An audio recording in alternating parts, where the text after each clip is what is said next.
Kecelakaan maut kembali terjadi di kilometer 91 tol Cipularang. Sebuah truk kontainer terguling dan menimpa sebuah mobil. Dalam kecelakaan kali ini, Direktur Indomart, Ian Bastian tewas setelah mobil yang ia tumpangi tertimpa badan kontainer yang terguling. Proses evakuasi korban pun membutuhkan waktu yang lama karena kondisi korban yang terjepit di dalam mobil. Polisi menggunakan alat berat untuk membantu evakuasi korban. Karena tidak memungkinkan untuk kita geser kendaraannya secara manual, harus menggunakan kren. Ini evakuasi berapa lama ini, Pak? Ini sudah kurang lebih berjalan sekitar 2 jam, ya. Sudah berjalan kurang lebih sekitar 2 jam. Kita tetap optimalkan untuk lajur baik jalur Ambon, jalur Bandung yang mengarah ke Bandung atau ke Jakarta, kita berlakukan buka tutup. Selain menewaskan 1 orang, kecelakaan ini juga menyebabkan 7 orang lainnya terluka. Kecelakaan ini menambah panjang daftar kecelakaan yang terjadi di tol Cipularang. Masyarakat yang melintas diharuskan waspada dan berhati-hati. Hendri Rawan, Kompas TV Purwakarta, Jawa Barat. Menurut warga yang sering menggunakan jalur tol Cipularang dibutuhkan kehati-hatian jika berkendara di tol Cipularang. Kontur jalan yang terbilang berbahaya memaksa warga untuk lebih waspada. Memang kan kontur jalan itu berbelok-belok ya, dan tentunya itu sangat membahayakan, apalagi kondisi lagi hujan atau gimana kan licin. Kalau kontur jalan emang banyak tikungan dan tanjakan juga. Emang kalau kurang kitanya hati-hati atau waspada, emang mengerikan sih. Emang kalau dilihat dari sistem rambu-rambu kayak gitu udah cukup, apalagi di kilometer sekitar 90 atau 91 yang sering terjadi kecelakaan ini. Saya kira perlunya rambu-rambu lalu lintas diperbanyak untuk menghimbau masyarakat, karena jalan di sana memang agak berbeda, konturnya agak pegunungan kayak gitu. Tol Cikampek, Purwakarta, Padalarang, atau lebih dikenal dengan Tol Cipularang, ini dikenal sebagai jalur bebas hambatan yang sering terjadi kecelakaan lalu lintas.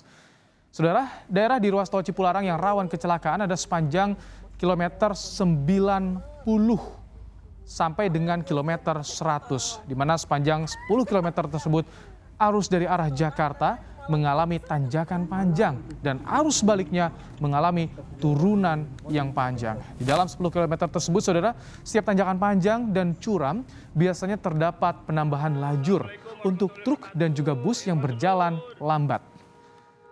Saudara, kecelakaan di Tol Cipularang seringkali terjadi karena beberapa faktor, seperti kontur jalanan Tol Cipularang yang terbilang berbahaya karena banyak sekali tanjakan di sana, kemudian turunan terjal, dan juga tikungan yang tajam. Lalu beberapa kecelakaan terjadi juga karena kendaraan yang melintas tidak layak jalan. Dan faktor lain yang sering jadi penyebab kecelakaan adalah kelalaian manusia, seperti kebut-kebutan, mengantuk, hingga kurang kesadaran dalam berlalu lintas, saudara. Saudara, Tol Cipularang tepatnya di kilometer 91 menjadi ruas tol yang berbahaya. Kecelakaan yang merenggut nyawa sering terjadi di sana. Lalu apa yang harus menjadi catatan dan imbauan kepada masyarakat? Kita akan bahas bersama Ketua Masyarakat Transportasi Indonesia, Agus Taufik Mulyono. Selamat petang, Pak Agus. Selamat petang. Baik, Pak Agus, beberapa kali kecelakaan terjadi Tol Cipularang di kilometer 91 di tahun ini. Bulan lalu juga terjadi, melibatkan truk kontainer. Apakah catatan Anda ini karena tidak layak jalan truk, kurang pengawasan di Tol Cipularang, atau bagaimana, Pak Agus? Ya, kalau satu fenomena kecelakaan itu sering terjadi pada satu lokasi tertentu, pada segmen tertentu. Dan ini kita mencatat KM 90 sampai 100 ini memang data terjadinya tabrakan sangat tinggi di lokasi itu. Dan itu terjadi berkali-kali. Ya, artinya secara statistik itu menunjukkan satu data yang sangat signifikan. Kok terjadi di situ saja. Kalau suatu tabrakan terjadi di situ saja, di titik itu, di segmen itu, berarti jangan terlalu menyalahkan persoalan manusia. Begitu. Ya. Kita ini sebaiknya jangan suka menggunakan kata kecelakaan.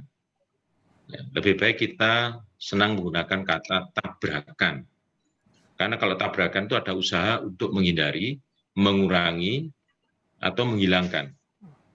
Tapi kalau kecelakaan, mau pakai teori apa, mau pakai aturan apa, pasti jawabannya adalah itu salah manusia, itu nasibnya yang salah. Ya. Jadi kecelakaan itu konotasinya nasib, tidak ada perubahan. Jadi kalau catatan Anda, Pak Agus? Ya, jadi kalau terjadi situ ya mesti harus dilihat infrastrukturnya. Persoalan infrastruktur itu kalau kita terjadi di situ sering terjadi tabrakan, pasti ada persoalan geometri. Pada segmen itu saja, ya, mungkin ada persoalan perkerasan, misalnya. Ya. Kemudian ada juga persoalan ketidaktepatan penempatan perlengkapan keselamatan jalan. Biasanya berkutat di situ saja. Nah, dibarengi dengan culture, budaya, yaitu budaya yang buruk mengemudi di jalan tol. Dan yang berikutnya adalah adanya gap kecepatan antara kendaraan berat dengan kendaraan mobil pribadi. Nah, ini yang terjadi gap kecepatan. Ketika turun dari ke arah Jakarta kan turun itu. Nah, kalau ke arah Jakarta. Ya, ke arah Jakarta turun, dari Jakarta naik. Pak Agus, kalau tidak ada. seberapa besar signifikan faktor kontur jalan ini mempengaruhi kejadian kecelakaan di tol Cipularang, tepatnya di kilometer 90 hingga 100? Ya, kalau kita bicara tanjakan dan turunan, kalau tidak hati-hati, itu kan persoalannya kan terjadi gap kecepatan tinggi nih antara kendaraan berat sama kendaraan mobil pribadi.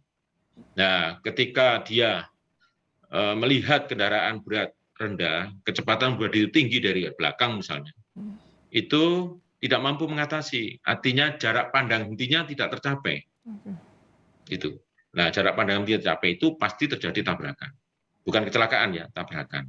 Baik. Nah, ini yang harus dilihat ulang. Apakah perlu memperbaiki geometrik dari nol? Tidak perlu. Tetapi di lokasi itu dilakukan pengendalian yang khusus. Pengendalian yang sangat khusus. Jadi sampai pengendalian hukumnya, penegakan hukum, persoalan perlengkapan jalan, dan persoalan-persoalan lain. Kemudian sebelum itu dilakukan sedikit gangguan-gangguan, diingatkan supaya dia tidak melakukan perjalanan sangat kencang. Baik. Karena perbaikan geometrik pada jalan yang sudah terjadi seperti itu. Ya, Pak Agus, kalau ya. soal pengawasan kelaikan kendaraan yang melewati tol Cipularang bagaimana? Karena kita kerap melihat kendaraan besar yang over capacity itu sering melintasi jalur Cipularang dan sangat mengganggu juga, artinya banyak yang salip kanan seperti itu. Iya, itu tadi saya katakan culture. Ya. Culture ini, budaya mengemudi di jalan tol. Secara umum kadang-kadang orang mengemudi di jalan tol itu seperti mengemudi bukan di jalan tol. Nah, padahal beda. Mengemudi di jalan tol itu kendalinya kecepatan. Jadi yang sering dilihat adalah kalau naik di jalan bukan tol itu macet, kemudian di jalan tol euforia. Ini yang memang tidak ada rumusnya matematikanya. Tidak ada rumus teorinya itu. Tetapi itu persoalan. Nah, ketika bicara budaya mengemudi di tol yang dalam tanda petik yang tadi disampaikan ugal-ugalan, ya, kemudian ditambah lagi dengan CBD yang keluar masuk, ya, ini juga sering terjadi gap kecepatan antara yang dari jauh cepat sekali, kemudian yang masuk tol itu rendah sekali, tidak bisa mengatasi. Nah, kalau lokasinya di situ saja terjadi, masa disalahkan manusia terus? Gitu. Tadi saya singgung soal kendaraan, bagaimana pemeriksaan kendaraan, kelaikan kendaraan, pembatasan tonase di sana? Nah, itu di sisi yang lain. Saya belum bicara di sisi lain. Jadi kalau kita lihat memang ada variasi antara jalan, kondisi jalan, kemudian culture manusia, dan kondisi kendaraan. Nah, kondisi kendaraan ini, kasihan Pak Polisi itu, tidak bisa ngontrol jalan. Ya, polisi nggak bisa ngontrol jalan. Nah, memang perlu dilakukan semacam uji petik ya. Barangkali polisi yang bisa menghentikan kendaraan di jalan tol itu uji petik. Jadi kalau sudah uji petik mungkin bisa dilakukan pada saat mengemudi, kan bisa kita lihat kendaraan mana kira-kira yang kurang layak jalan.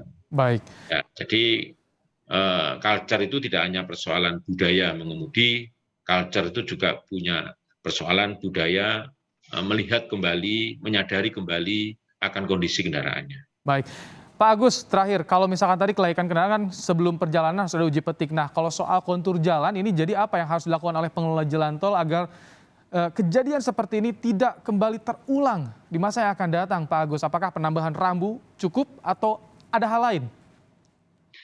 Banyak hal yang dilakukan supaya di lokasi-lokasi itu orang menjadi punya perhatian. Ya, pertama tentu rambunya diperbanyak, terutama rambu-rambu yang mengingatkan bahwa di sini sering terjadi kecelakaan.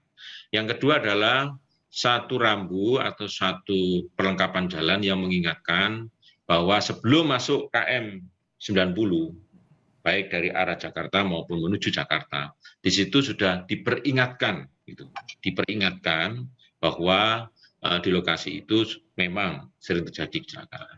Lalu apakah perlu ada tambahan personal penegak hukum di situ? Saya rasa perlu, di lokasi itu perlu. Ya, karena budaya kita ini budaya takut sama polisi. Baik. Jadi kalau polisi tidak ada itu tidak takut. Karena budaya kita memang budaya itu. Budaya takut kalau ada polisi. Baik, baik. Ya. Pak Agus, terima kasih untuk ulasannya di program Kompas Petang hari ini. Agus Taufik Mulyono, Ketua Masyarakat Transportasi Indonesia, terima kasih telah bergabung bersama kami.